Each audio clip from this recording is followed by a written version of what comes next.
आइए हम आपके बीच बिरहा लोकगीत गायक अवधेश रवि सोना डिबलिया से यह कार्यक्रम, यह recording RV music recording studio, Ratanpura road, Bhimpura number 1, बलिया। आप सोनू विश्वकर्मा जी के देखरेख में यह रिकॉर्डिंग हो रहा है। जैसे आप हम कलाकारन के मंच पर आपसे स्नेह प्यार दुलार मिलेला, आशा बा कि रुआ सब है यह अपने छोटे भाई बेटवा को आप जैसे मंच पर आपने स्नेह प्यार दिया है, इस गीत को सुन करके भी आप हमें स्नेह प्यार अवश्य देंगे। आइए मास्टर साहब।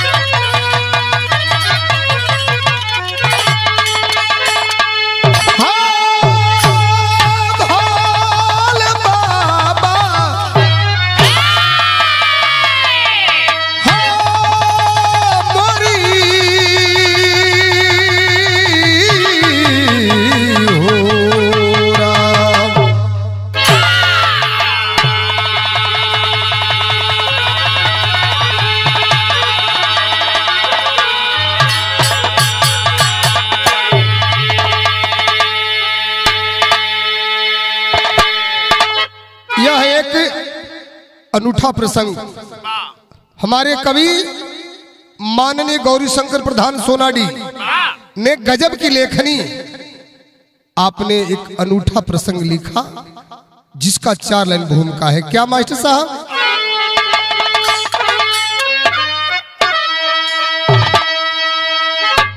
खिल गई जब कली बाग में फूल बनकर, मद में मधुकरी मधुर गीत गाने लगा, मदन मस्त मंजरी मिलन को तरसती,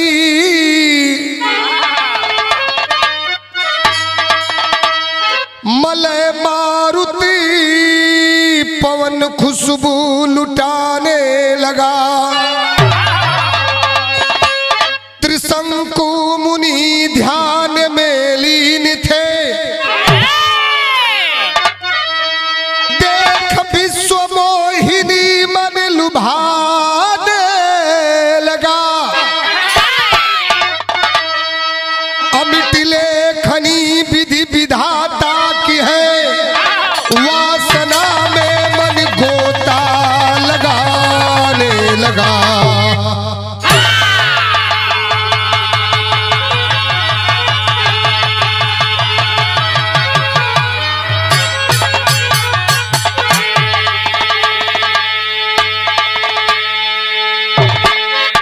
बाबू विद्वान लेखक बतावेलन कि अमिट लेखनी विधि विधाता की है, वासना में मन गोता लगाने लगा।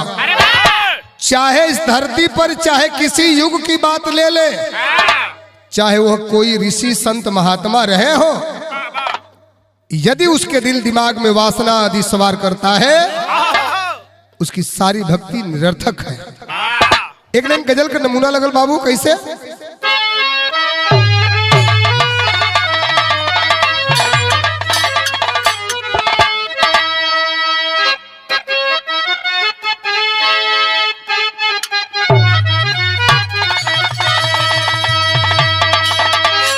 मैं नाज़े हुस्न हूँ,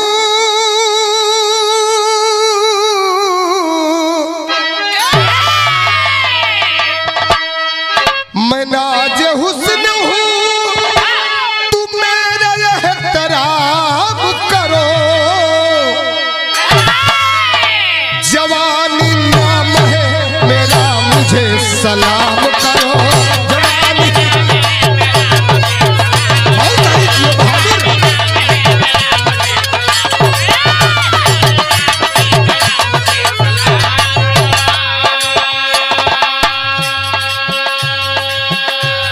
ऐसे सुंदर भाव कवि बिरहा में लिखलन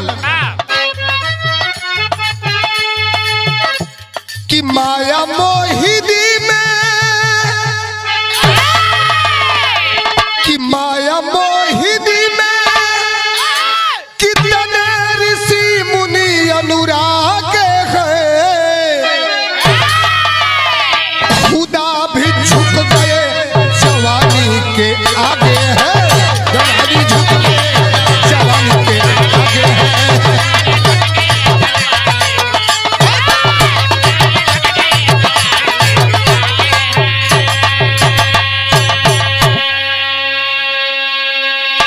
बाबू प्रमाण मिलता है कि विश्व मोहिनी चाहे वह स्त्री हो चाहे वह पुरुष हो, यदि भक्ति भजन में लीन है, यदि उसके मन में कामदेव वासना का यदि सवार है तो भक्ति भजन उसकी निरर्थक हो जाएगी।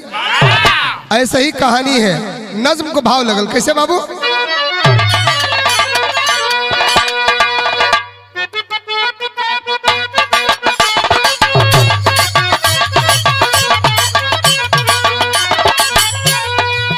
लहर उठती तो किनारे टूट जाते हैं,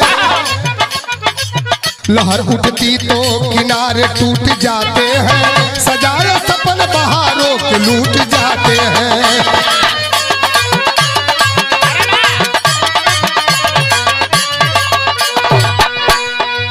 ध्यान में लीन थे त्रिशंकु मुनि बनवा में, ध्यान में लीन थे त्रिशंकु मुनि बनवा में, भक्ति भजन हरि की बसी उनके मनवा में।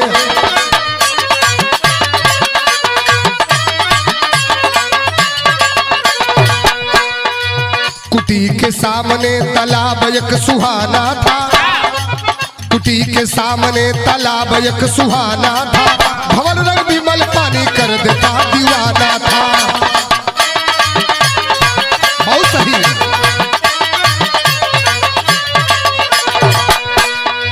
स्वर्ग की परियां आई, स्वर्ग की परियां आई धरती का भ्रमण करने, स्वर्ग की परियां आई धरती का भ्रमण करने, देख तालाब में लाग है लगा भरने।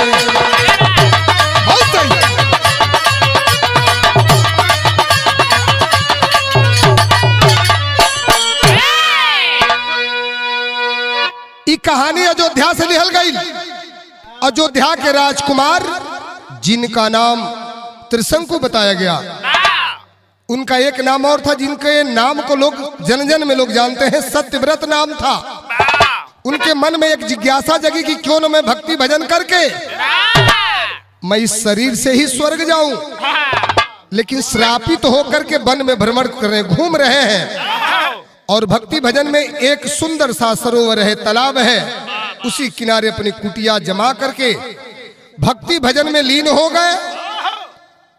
और वो जगह प्राकृतिक सौंदर्यता से बिल्कुल बिखेरा हुआ, सारे मनोरम को बिखेरी हुई थी प्रकृति ने। उसी प्रकृति के गोद में त्रिशंकु मुनि अपनी कुटिया बना लिए, और वह कुटिया बना करके भगवान का स्मरण करने लगे। एक दिन के बाद कुछ स्वर्ग की परियां इस पृथ्वी भूमंडल का भ्रमण करने के लिए आती हैं, और जब देखती हैं इस तालाब के किनारे का जब मनोरम दृश्य तो मनमुग्ध हो गई। और जब मनमुग्ध हो गई तो उनकी जिज्ञासा जगी कि क्यों न मैं इस तालाब में स्नान कर लूं। स्नान करने के लिए अपना वस्त्र उतार करके उस कुटी के पास वाले तालाब में प्रवेश करती हैं। तो कवि ने गीत का तर्ज लिखलन,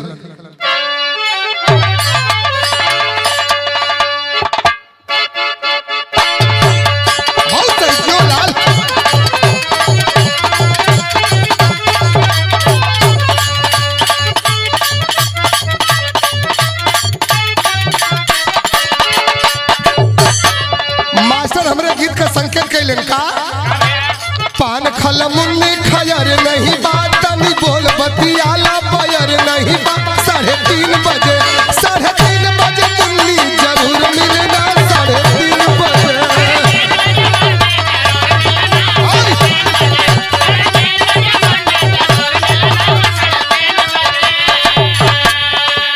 जब वो परी सरोवर के किनारे आईली, उनके मन में जिज्ञासा जगी और कैलिन का कि सरोवर की अनुपम छटा मन लुभाए, करने नहान गई पानी में आए सरोवर में पानी कमर भर के सरोवर में।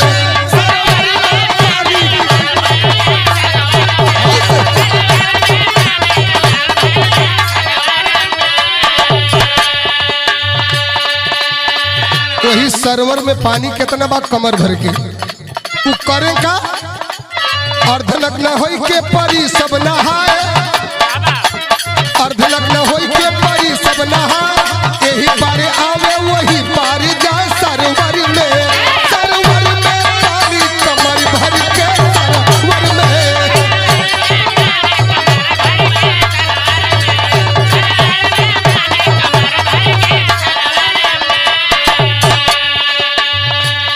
उनके नहाने की स्थिति क्या है? अर्धनग्न में है। अर्धनग्न का मतलब समझते हुआ खाली तन की भर नीचे है, तन ऊपर है। ए पार कबो आवे कबो ओ पार जाओ। अब तबले एगो वही में परी हो कर नजर पड़ गई, वही नजर पड़ल वही त्रिशंकु मुनि पर। अजूरी में पानी लेके गई, त्रिशंकु मुनि के ऊपर गिरावे लगल। लेकिन बाहर त्रिशंकु भक्ति में इतना लीन हुआ, उनका ध्यान ना टूटल। कैलस का देखी तपस्या में मुनिवर को चान, कि देखी तपस्या में मुनिवर को चान, जवानी के पानी मचवलस तूफान सरोवर में पानी कमर भर के सरोवर में।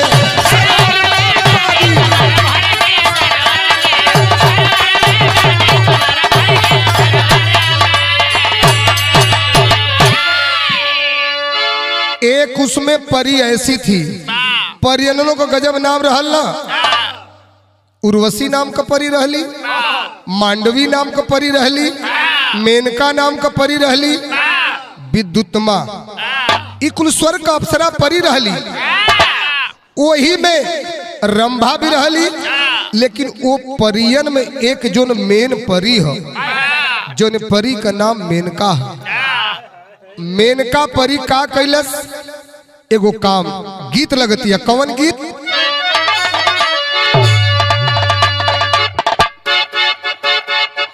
बहुत सही, क्या बात है।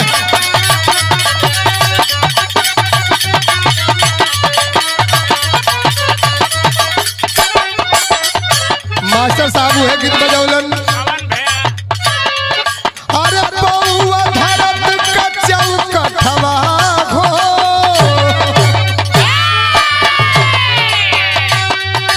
पौआ धरत का चौकठवा हो, गोरी का भोभारी सरक गई।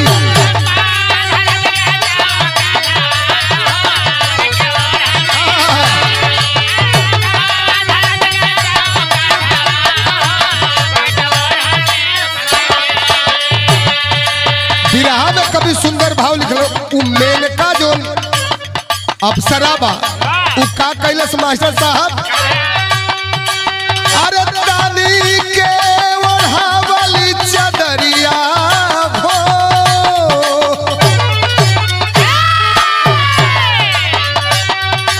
दानी के ओढ़ावली चरिया हो, मुनि के मेनका गुजरिया।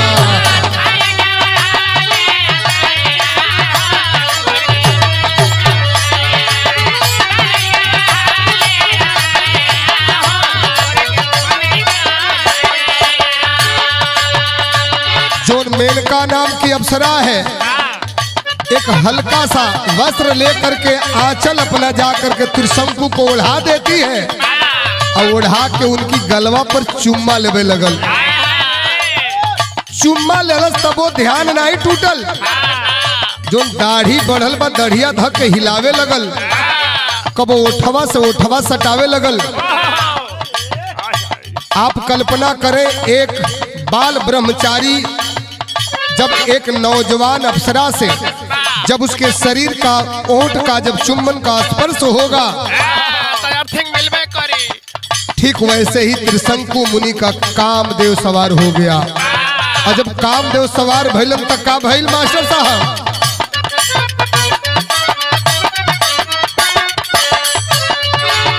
टूटी गईले ध्यान क्रोधित भइले मुनि राई।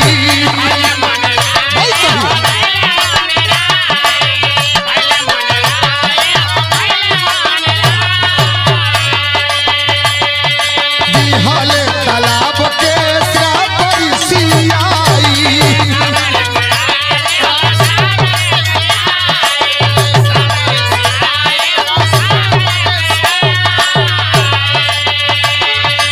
कांपे लगल स्वर्ग की परिया हो। कांपे लगल स्वर्ग की परिया हो। मुनि के मेनका गुजरिया।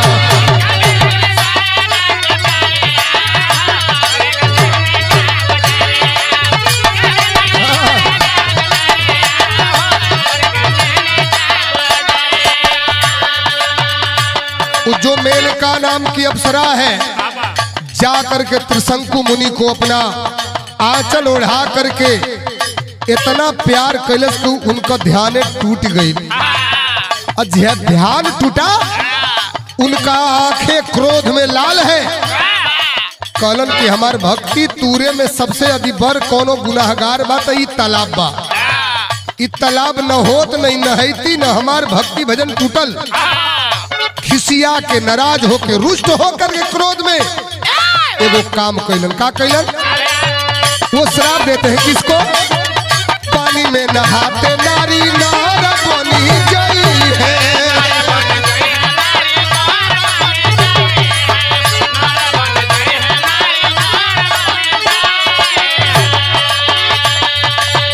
नर नहाते तना नारी के पई है।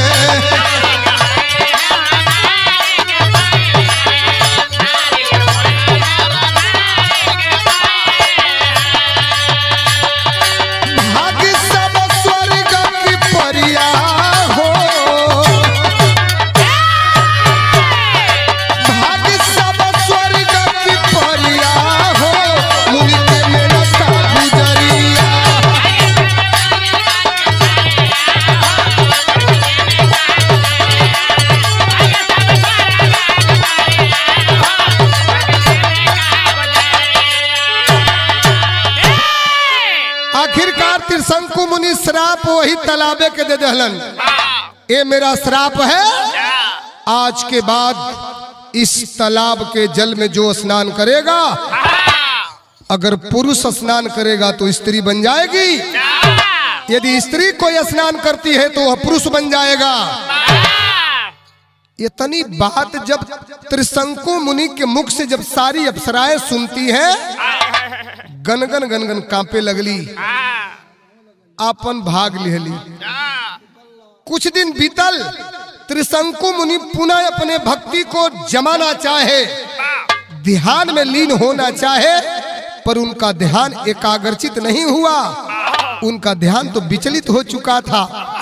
2-4-6 महीना का समय व्यतीत हो गया, और जब व्यतीत हो गया तो कभी यहाँ टेरी का भाव लिखलन।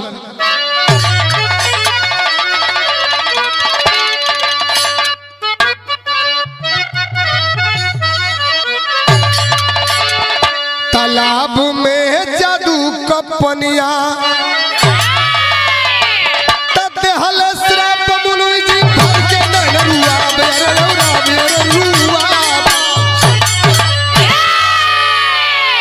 श्राप तो त्रिशंकु मुनि दे ही दिलन ओई तालाब के। कुछ दिन जब व्यतीत हुआ तो भूमंडल का भ्रमण करने विष्णु भगवान जी आए हैं। देख तालाब की सुंदर शोभा मन ही मन ललचाए है। एक दिन भगवान विष्णु जी भ्रमण करने के लिए आते हैं मृतलोक का। इस भूमंडल का जब भ्रमण करने आते हैं तो देखते हैं तालाब की सुंदर दशा को। देखलन बड़ा मनमुग्ध हो गईलन। का कैलन? उतार बस किनार रख पर, उतार बसन रख किनार पर पानी में गोता लगाए हैं। अरे बदल गया सारा समान नारी के तन सुंदरता को देख करके भगवान विष्णु नीचे आते हैं और धवल चंद्रिका के जल को सुंदरता को देख करके नहाने की जिज्ञासा जाहिर होती है। अपने किनार पर रख करके अपना वस्त्र उसमें स्नान करते हैं। और जब स्नान कैलन तो सगरी बदल गई समन में, खिला उरोज सरोज रस बरसे। अरे खिला उरोज सरोज रज बरसे, हिरनी सा नैन लखाए है। अरे जांघ के दली का खंभा नागन सी कमर लहराए हैं। सगरी उनका नक्शे बदल गई। इस नृत्य उनका दिमाग भी काम न करे कि आखिरकार हमारे संग का हो गई। धीरे धीरे शर्म के मारे किनारे पर अलन और किनारे पर खड़ा होके एक हाथ ऊपर कैले हो, एक हाथ नीचे कैले हो। आखिरकार हम जाई तो कहाँ जाई। इधर कुटिया में त्रिशंकु मुनि का ध्यान तो लगा ही नहीं कि वह फिर भक्ति में लीन होके। संध्या का समय था। जब किनारे जाते हैं तो देखते हैं कि एक अर्धनग्न वस्त्र पहनी हुई एक सुंदर सी बाला मेरे इस तालाब के किनारे सी बड़ी ही मार्मिक स्थिति में खड़ी है। गैलन कलन प्यारी, तुम जल से बाहर आ जाओ, आओ मेरे कुटिया में। अजब इतनी बतिया कहलन तो कभी एगो गीत का संकेत कहलन। कौन गीत बाबू?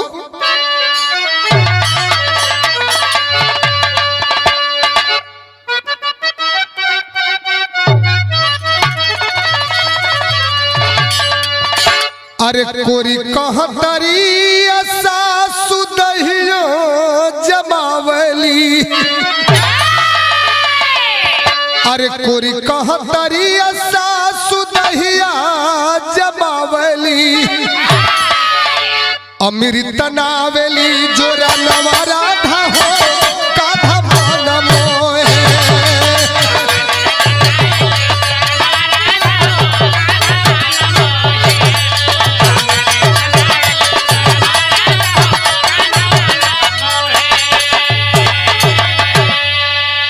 आखिरकार त्रिशंकु मुनि कैलन का कैलन कि जुल्मी जवानी पानी मारला हिलो रवा। त्रिशंकु मुनि जब देखलन वो स्त्री के तो जुल्मी जवानी पानी मारला हिलो रवा। अब मोहिनी हलस मुनि के मोहिनिया रनिया हो गईले मुनिवर लोधा। मोहिनिया रनिया हो गईले मुनिवर लोधा।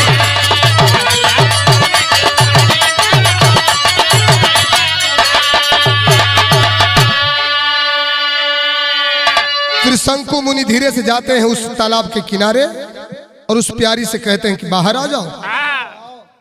वह शर्म से लज्जित होते हुई बाहर आती है किनार पर और लेके धीरे धीरे कहूं कि कुटी में चलो, एक छोटा सा तुम्हें वस्त्र देता हूं, अपने शरीर को ढक लो। लेकिन वह नहीं जाती है, बाहर खड़ी हो गई। बाहर खड़ी खड़ी खड़ी काफी रात गुजर गई। त्रिशंकु मुनि एक बार पुनः आते हैं, कहते हैं कि अरे प्यारी रात कबेरा बा ठंडा तो होके लग जाई, आ जाओ मेरे कुटिया में। कौनो स्थिति में कौनो परिवर्तन ना। त्रिशंकु मुनि गईलन का कैलन कि तालाब किनारवा से कुटिया में लाए। अच्छा दनी रही एक दूजे में समाए।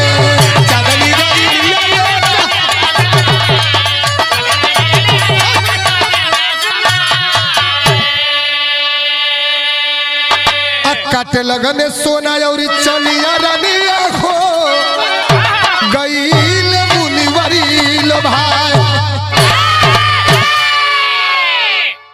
आधी रात का त्रिशंकु मुनि वह सुंदरी को कुटिया में ले गए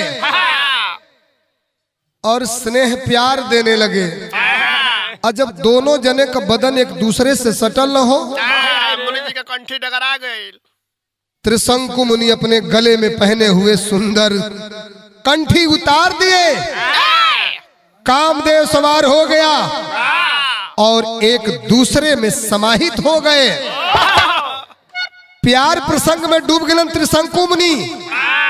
धीरे धीरे धीरे धीरे धीरे धीरे बहुत दिन गुजर गए। कितना दिन गुजरल बाबू? अरे 9 माह बाद भइल सुघरा लला नवा, कैली तकरार एक दिन मुनि से मैया नवा।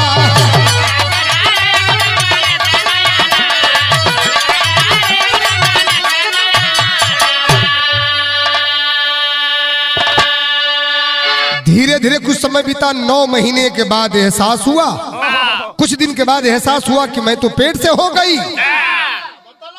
9 महीने के बाद एक सुंदर सा नौनिहाल बालक को जन्म देती है। और एक दिन का कलस की अपनी त्रिशंकु मुनि से झगड़ा कर लेलस और झगड़ा करके काम कैलस। का कैलस कि जान देवे गईली सरवर के पनिया हो गईल मुनि वरिल भाई। त्रिशंकु मुनि से वो विश्व मोहिनी तकरार कर दिहली। कली के जी हम रहुआ घर में ना रहब, कुटिया में ना रहब। त्रिशंकु मुनि कहना कहाँ जेबू? कल लइका फैका तू खिलावा, हम तोहरे घर में रहे लायक ना है, हम अपन जान दे देब। हमके इतना कष्ट कबो पूछला कि हमार कौन इच्छा है? त्रिशंकु मुनि कहलन कि हम साधु संत आदमी, अब तू लिपस्टिक पाउडर खोजत हो तो हमसे ना मिली। बात बात में बतरस हो गई, झगड़ा हो गई, लड़ाई हो गई। कलश कि मैं अपनी जान दे दूंगी। जान देवे के खातिर वही तालाब में कूद गई। और जब कूद गई तो का भइल? सारा पुनः नक्शा बदल गया। फार्मर वापस पुनः फिर भगवान विष्णु असली रूप में हो गए। दिमाग काम कलश करी, बाप रे बाप, इतना दिन हो गई हम बुझी ना पावत रहनी कि हम का रहली, का हो गईली, हमके कहाँ रहे के चाहिए। दिमाग काम कलश कभी पहपट का भाव लिखलन।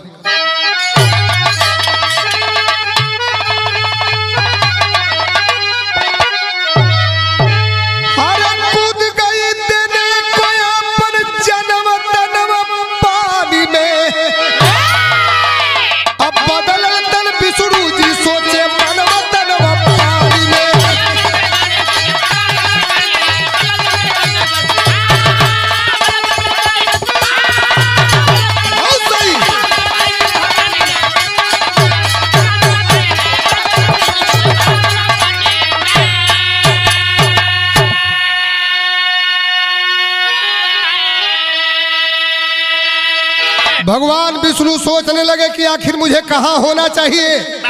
क्या सोचलन?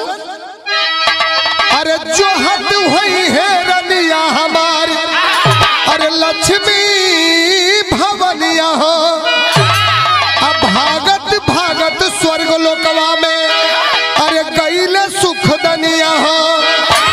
अरे कुटिया में रोवेला सुघर ललनवा तनवा पानी में, सुघर सुगनवा तनवा पानी में।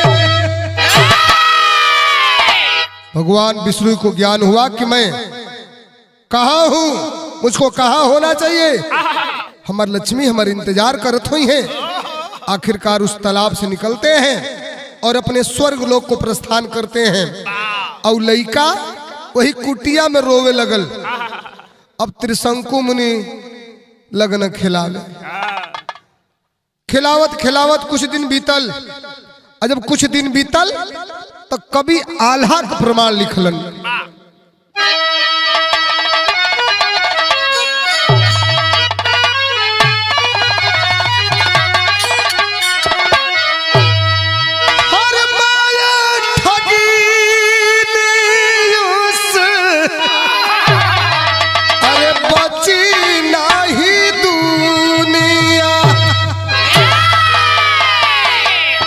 सब ही गली हली अपनी माया में फंसा,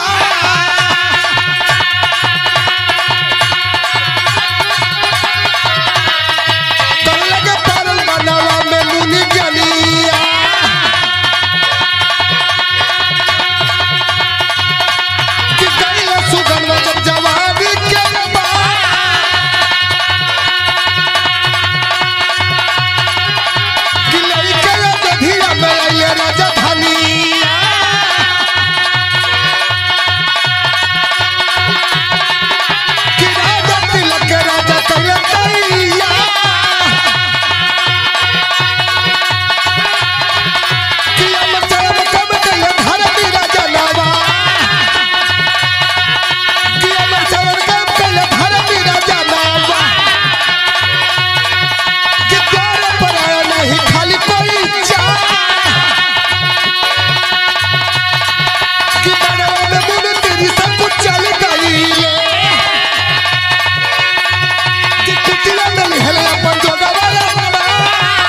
भगवान विष्णु तो चले गए अपने स्वर्ग लोक को, लेकिन बालक नौनिहाल वह कुटिया में रोता रहा।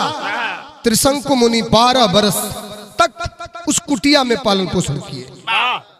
एक बार उनके मन में ख्याल आया कि मैं एक अयोध्या का राजकुमार रहा, मैं क्यों ना अपने इस बेटे को लेकर के अयोध्या की राजधानी चलूं और अयोध्या का राज का तिलक कर दूं, इसे राजकुमार घोषित करके राजा बना दूं।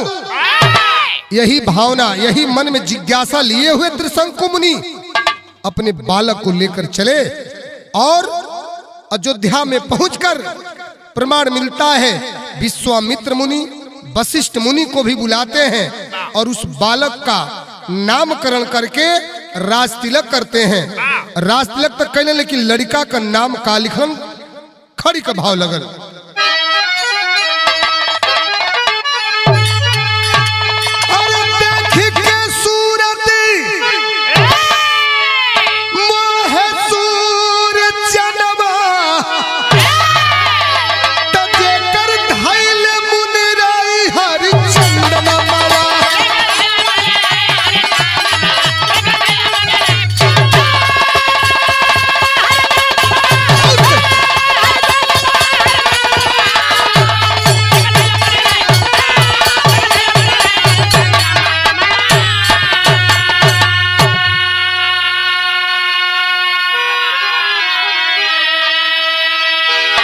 उस बालक का नामकरण हुआ, उस बालक का नाम हरिश्चंद्र रखा गया। का कहलन हरिश्चंद्र? अरे दान कैले राजा तो दान कहलाए, असत पथ न छोड़े जाके काशी में बिकाए।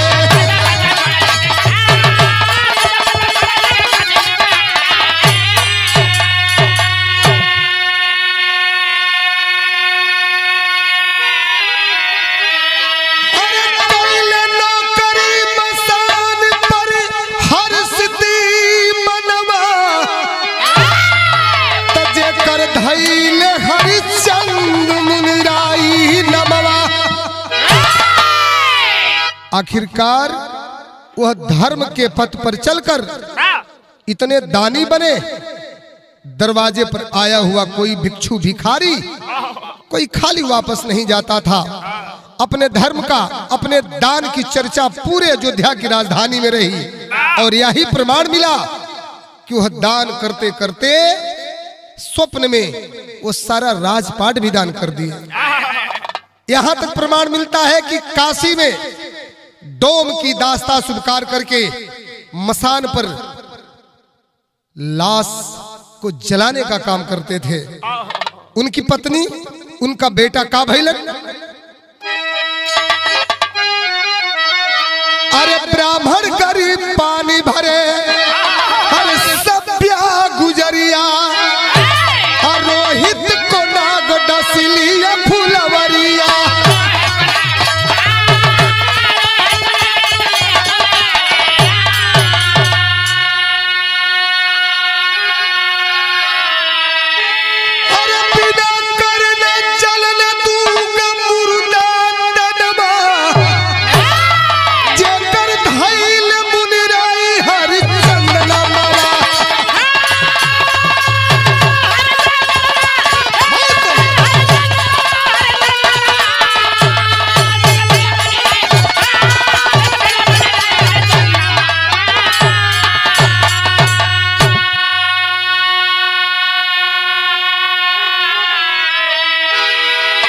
मिलता है उनकी पत्नी सप्या ब्राह्मण के घर में दासी बन करके पानी भरने का काम किया।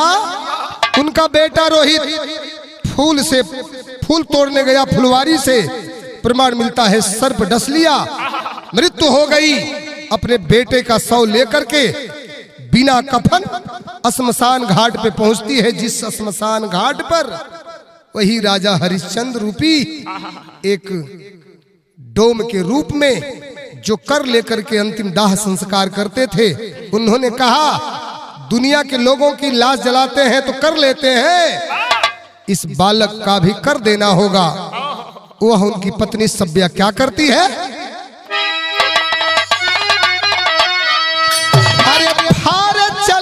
चल जब आपदी मयनवा देवत गगन से परिसाव सुमनवा।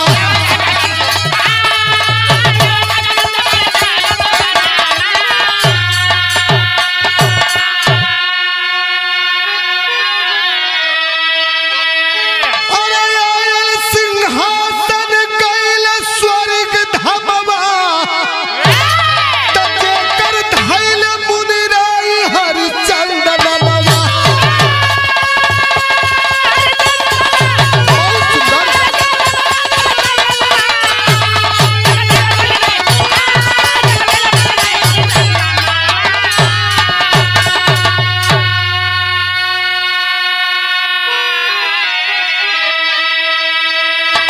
वही अपने पुत्र का संस्कार अंतिम करने के लिए अपना आंचल फाड़ करके कर के रूप में जैसे देती है, देवता भी स्वर्ग से पुष्पों की बरसात करते हैं और स्वयं सिंहासन लेकर के भगवान उपस्थित होते हैं और कहते हैं कि तीनों लोगों को चलना है स्वर्ग में। इसलिए तीनों लोग स्वर्ग को चले गए। अंतिम छाप लगल का बाबू।